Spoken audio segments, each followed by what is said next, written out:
There is something very serious in leadership and in particularly any kind of coaching environment where we have a leader who's in a position of charge, who's in a position of authority, and who's in a position to dictate when they should dictate. There are issues about that need to be talked about.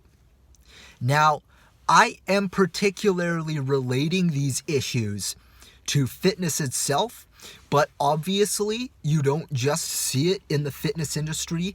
Yes, of course, you see it everywhere in all environments, not just fitness, but obviously we're going to talk mainly about fitness because from what I've seen, it's mainly a problem in fitness. Fitness is no exception to this. And one of the biggest atmospheres and industries that you're going to see this problem in is fitness, because that's where everybody goes. That's where everybody's trying to go for all the right reasons. And it's this simple, man. This is what it is. It's the lack of leadership. It's a lack of leadership. I'm not talking about only from the coaches. I'm not talking about only from the teachers, only from the personal trainers, the boot camp leaders, the fitness instructors. I'm not talking about lack of leadership only from that level. I'm talking about lack of leadership from the roots, from our systemic system that our modern society has created. How that systemic system has encouraged modern day, so-called leaders to dumb themselves down, to act as if they're submissive, to act as if they're below who they're leading in the ranks. I want you to listen to what I have to say very carefully, because you hear this. I mean, we hear what they're teaching us, right? We have to be so politically correct.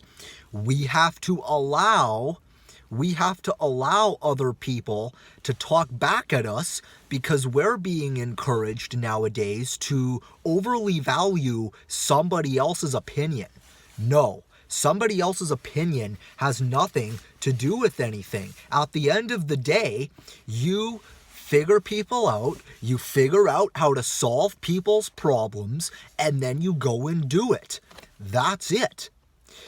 Being able to effectively solve somebody's problem and change them for the better has nothing to do with what they think. You run the program. If you're the one who's going to make a difference, you need to give yourself permission of authority. You need to give yourself permission to take fucking charge. And I'm dead serious about this. And it's really, really unfortunate because I think a lot of modern day coaches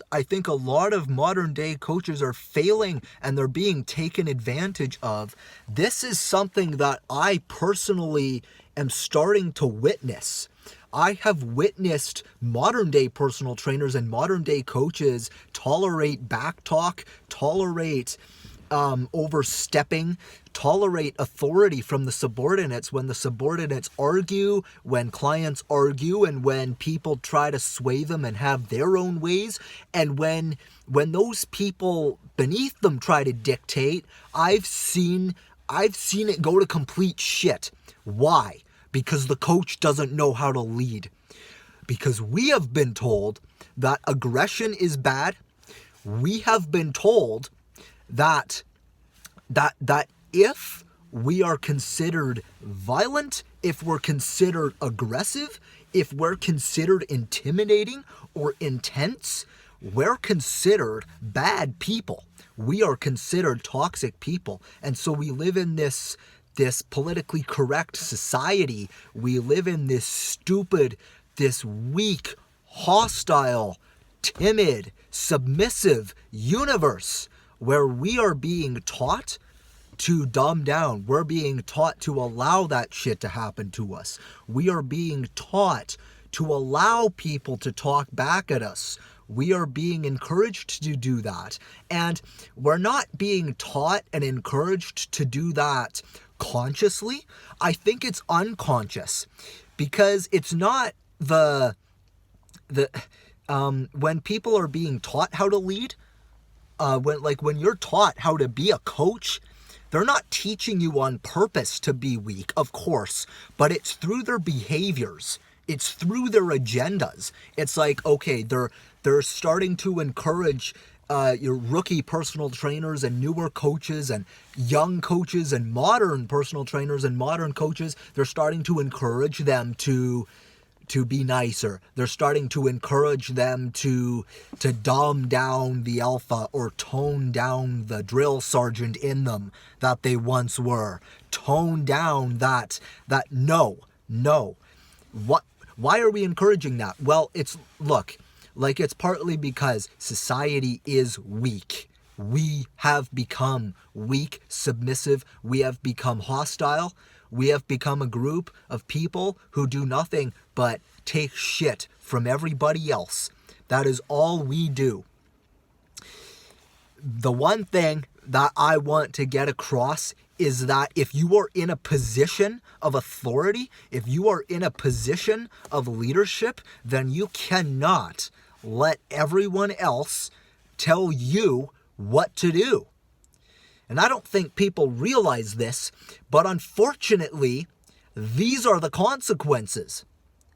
I've said this before, and I will say this again. Lead by example doesn't work because it doesn't work for most people. It only works if you already know how to lead. And it only works if you establish yourself as the authority first and you know how to lead because you are a great leader, because you are a person who knows how to take charge. And this stupid ass politically correct agenda of how to lead, of how to let other people have their ways and how to let other people have a say and how to let other people tell you what to do and how to let other people tell you how to lead and how to make the decisions and how to make the calls. No. How are you supposed to be decisive? How are you supposed to make the calls if you're letting people have a say? If you're letting people run the life, make the decisions? No. As a leader, you have to do that. Period. Point blank.